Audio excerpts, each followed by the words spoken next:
What if staying strong in later life isn't only about what you should do, but more importantly about what you should stop doing? Most people assume aging-related decline is automatic, but a large portion of physical and cognitive deterioration actually comes from daily habits that quietly work against the body's design. The real issue is not effort, but misdirection.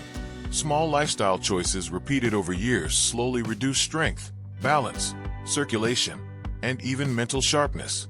In this video, we'll break down 8 common habits that silently accelerate aging, and more importantly, what to replace them with. These are not extreme lifestyle changes. They are simple corrections that restore natural function, improve mobility, and protect long-term independence. Let's get into it. 1. Avoid propped-up soft seating. One of the most underestimated threats to long-term mobility is excessive use of overly soft seating.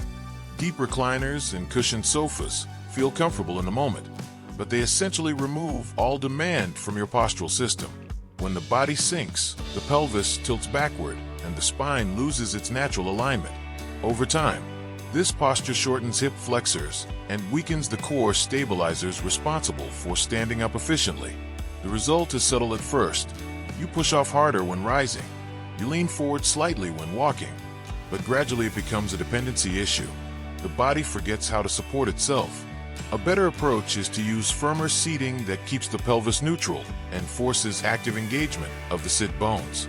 Even small adjustments like adding a stability cushion can reintroduce low-level muscular activation during sitting. The goal is not discomfort, but maintaining readiness in the muscles that keep you upright. 2. Avoid monotonous forward walking. Walking is widely recommended for health, but not all walking builds balanced strength. Most people only walk forward in predictable straight lines or loops. While this supports cardiovascular health, it trains only one movement direction. The problem is that real-life balance demands multidirectional stability.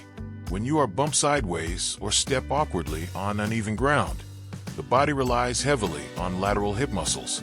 If those muscles are underused, stability collapses quickly. Forward-only movement gradually weakens these stabilizers, especially the gluteus medius.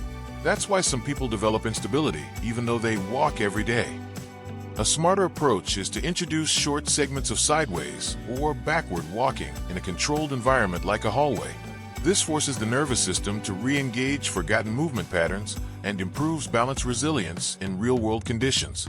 3. Avoid passive entertainment as mental exercise. Watching documentaries, listening to audiobooks, or solving simple puzzles feels intellectually productive. But most of these activities are passive. The brain is receiving information, not actively constructing anything new. The aging brain does not maintain strength through consumption. It maintains strength through creation, problem solving, and active effort. Neuroplasticity, the brain's ability to form new connections, only strengthens when there is resistance, uncertainty, or problem-solving demand.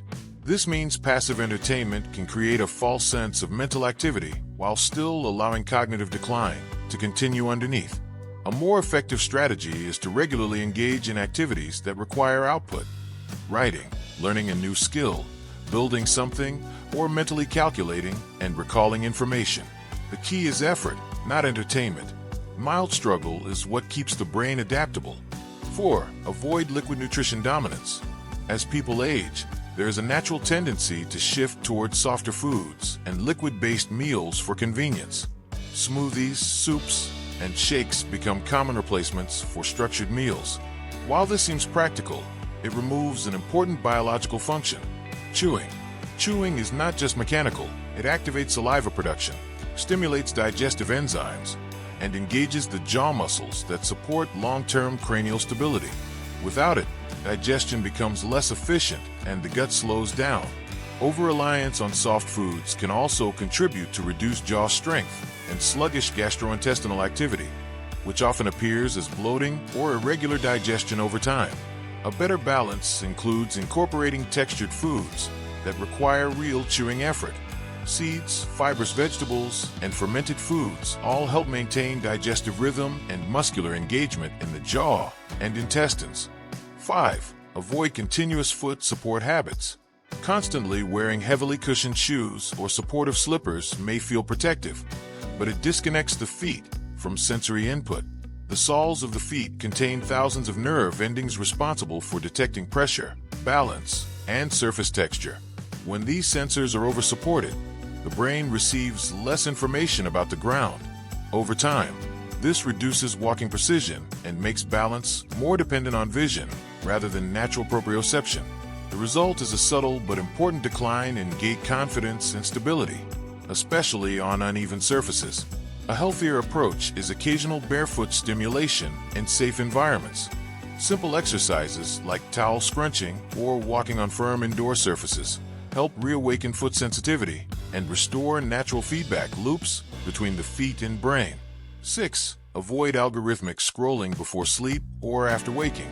One of the most underestimated modern health risks is constant exposure to algorithm-driven content streams, especially first thing in the morning or right before sleep. Social media feeds and real-time news platforms are designed to keep attention locked through emotional stimulation, not mental calm. The problem is not information itself, but the timing and intensity. When the brain is exposed to high-stimulation content immediately after waking, it enters a reactive state before the body has even stabilized its natural rhythm. Similarly, late-night scrolling interferes with the brain's ability to downshift into restorative sleep cycles. This repeated cycle increases baseline cortisol levels, which over time affect sleep quality, emotional stability, and even blood pressure regulation. Many people misinterpret this as normal aging, when in reality it is a nervous system stuck in constant stimulation mode. A more stable approach is to create intentional boundaries around digital input. Delayed morning exposure and early evening cutoff times allow the brain to regulate naturally. Replacing endless scrolling with predictable, low-stimulation routines restores mental clarity and improves emotional balance over time. 7. Avoid over-delegating physical tasks. As life becomes more comfortable, it is common for others, family members, friends, or caregivers, to start taking over physical tasks. While this often comes from care and good intentions, too much assistance can unintentionally accelerate physical decline. When routine tasks like carrying groceries, opening doors, gardening, or light cleaning are consistently handed over to others, the body loses opportunities for functional resistance. Muscles adapt based on demand, and when demand decreases, strength gradually follows. This creates a psychological effect as well. The more a person is helped, the more they may begin to identify as less capable, even when their physical ability is still intact. Over time, this reduces motivation to move independently. A healthier balance is to intentionally retain small physical responsibilities, carrying lighter items, performing simple household tasks, and choosing to move independently whenever possible helps maintain both strength and confidence. The goal is not to refuse help, but to avoid unnecessary dependence. 8. Avoid isolated single-task exercise. Exercise is often treated as a separate activity, something done in isolation from daily life. While structured workouts are valuable, they often miss a critical component of real-world function: cognitive and physical coordination working together. In real life, movement is rarely simple. You walk while thinking, respond while balancing, and adjust posture while processing information. When exercise ignores this integration, the brain-body coordination system remains undertrained. This becomes noticeable in situations requiring quick adaptation, such as avoiding obstacles, adjusting footing, or multitasking during movement. Physical strength may exist, but coordination under pressure becomes weaker. A more effective method is dual-task movement. This involves combining light physical activity with simple mental engagement, such as counting backward while walking, naming objects in sequence, or performing gentle household tasks while mentally organizing information. This trains the nervous system to maintain stability even under cognitive load, which is exactly what real-life movement demands. It strengthens both mental processing speed and physical adaptability at the same time. Over time, this type of training improves attentional flexibility, meaning the brain becomes better at shifting focus without disrupting movement quality. It also enhances executive function, particularly in older adults, by reinforcing the link between decision-making and motor control. Another benefit is improved confidence in everyday environments. When the brain trusts the body to respond efficiently, hesitation decreases. This reduces fall risk indirectly because hesitation is often a hidden factor in instability. Importantly, dual-task training does not require intense effort or special equipment. The key is consistency rather than intensity. When practiced regularly, this approach transforms exercise from a repetitive physical task into a more complete training system for real-world independence. There you have it, 8 income streams you can start this year, whether it's through AI licensing, niche content, or fractional investments. Each of these strategies can help you generate income without a massive upfront investment. The key is to start small and scale over time. If you found these ideas valuable, make sure to like this video, share it with anyone who could benefit, and subscribe for more actionable strategies to build your wealth. Thanks for watching, and I'll see you in the next video.